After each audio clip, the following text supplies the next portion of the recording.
حدیث الافق، افق کہتے ہیں عربی میں الٹا کر دینے کو، تہمت لگانے کو، الزام لگانے کو، کوئی بات کچھ ہو اس کو کچھ کا کچھ بنا دیا جائے، اسے افق کہتے ہیں۔ حدیث افق بخاری اور مسلم کی متفقن علیہ حدیث ہے۔ یہ حدیث مشکات میں موجود نہیں ہے چونکہ ایک پرٹیکولرلی ایک ڈیٹیلڈ حدیث تھی، اس لیے امام ولی الدین تبریزی نے مشکات میں اس کو نہیں لیا، نہ امام بغوی نے۔ بہرحال صحیح بخاری میں انٹرنیشنل نمبر کے مطابق کتاب المغازی چیپٹر میں 4141 نمبر حدیث ہے، 4141 نمبر بھی یاد رکھنا آسان ہے۔ چنانچہ سیدنا محمد بن مسلم ابن شہاب زہری رحمہ اللہ تعالی المتوفى 124 ہجری، یہ تابعی ہیں اور امام ابو حنیفہ کے استاد ہیں۔ ان کی داڑھی نہیں تھی، چند بال ہی تھی۔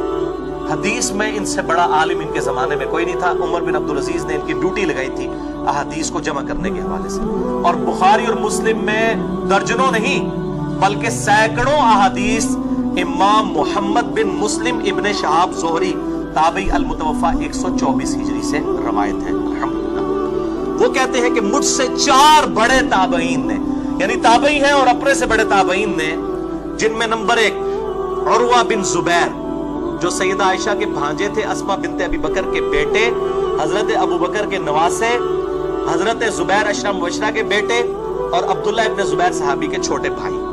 نمبر 2 سعید بن مسیب، نمبر 3 علقمہ بن وقاص، اور نمبر 4 عبید اللہ بن عبداللہ بن عتبہ بن مسعود رحمہم اللہ اجمعین وعلیہم السلام۔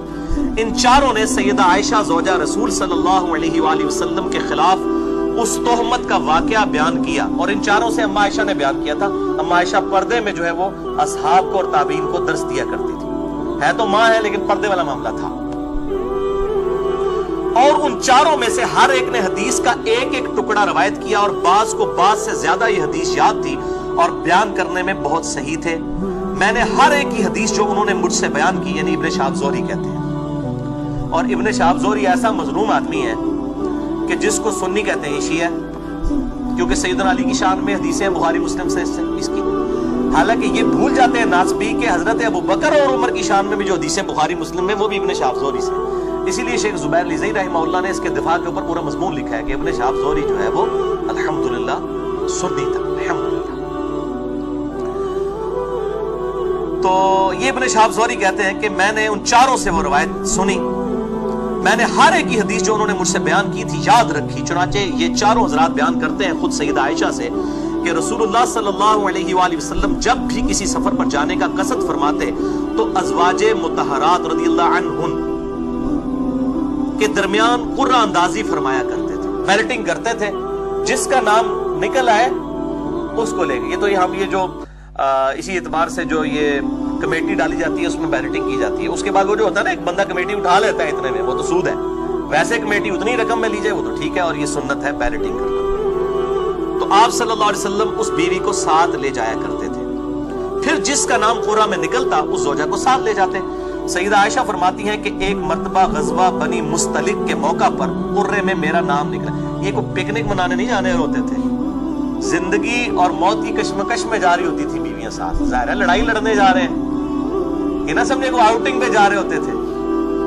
ایک غزوہ بنی مستلق کے موقع پر قرہ میں میرا نام نکل آیا اور آپ صلی اللہ علیہ وسلم مجھے اپنے ساتھ لے گئے۔ یہ وقت وہ تھا جبکہ پردے کی آیات نازل ہو چکی تھیں۔ یہ جملہ یاد رکھنا ہے آپ نے، کیونکہ اس کے بعد میں نے ڈاکٹر ذاکر نائک اور شیخ البانی اور جاوید احمد غامدی ان تینوں کی کلاس بھی تھوڑی سی لینی ہے پردے کے حوالے سے۔ میں ان تینوں کی بہت عزت بھی کرتا ہوں لیکن اختلاف رائے بھی کرتا ہوں، کیونکہ یہ چہرے کا پردے کے قائل نہیں ہے، تو اس کے رد میں یہ بخاری مسلم سے حدیث بیان کرتا ہوں۔ وہ کہتی ہیں کہ پردے کی آیات نازل ہو چکی تھی، یعنی اس سے پہلے پردہ نہیں تھا، بعد میں ہو گیا۔ چنانچہ سفر کے دوران میں پردے کے ساتھ اونٹ کے ہودج، ایک ڈولی جسے پرانے زمانے میں وہ عورتوں کو بیاہ کے لایا جاتا تھا، اس قسم کی ڈولیاں بنی ہوئی تھی جس میں سیدہ عائشہ کا وہ ڈولی ہوتی تھی جس کو اٹھایا جاتا تھا، 4 اصحاب اٹھاتے تھے اور پھر اونٹ پہ سوار کروا دیا کرتے تھے۔ ہودج میں سوار، یہ مولویوں کے لیے میں بول رہا ہوں، ہودج ہاں کے اوپر زبر ہے، یہ ویسے اردو میں آپ بولیں کہ ہودج لوگ بول رہے ہوتے ہیں نا، ہودج میں سوار کرائی جاتی اور اتاری جاتی تھی جب ہم رسول اللہ صلی اللہ علیہ وسلم کی معیت میں جنگ سے فارغ ہو کر واپس آئے، پکنک منا کر نہیں، جنگ سے فارغ ہو کر۔ کئی لوگ شہید بھی ہوئے اس میں، تو مدینہ شریف کے بالکل قریب پہنچ گئے تو رات کے وقت آپ صلی اللہ علیہ وسلم نے پڑاؤ کے بعد چلنے کا حکم فرمایا. تھوڑی دیر ریسٹ, پھر کہا کہ ٹھیک ہے اب ہم چلتے ہیں.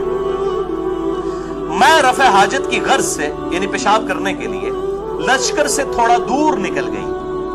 جب واپس آئی اور سوار ہونے کے لیے اپنی سواری کے قریب آئی تو کیا دیکھتی ہوں کہ میرا ہار جو یمنی موتیوں کا بنا ہوا تھا وہ کہیں ٹوٹ کر گر پڑا ہے. اب یہ ہار, یہ تو قرآن پاک میں بھی آیا کہ زیور جو ہے یہ عورتوں کی کمزوری ہے. اب وہ عورت چاہے نبی کی بیوی ہو, یہ اللہ تعالیٰ نے بلٹ ان عورتوں کے اندر زیور کے ساتھ شغف رکھا ہوا. تو وہ کہتی ہے کہ وہ ٹوٹ کر گر پڑا. میں فوراً واپس لوٹی اور ہار تلاش کرنے لگی.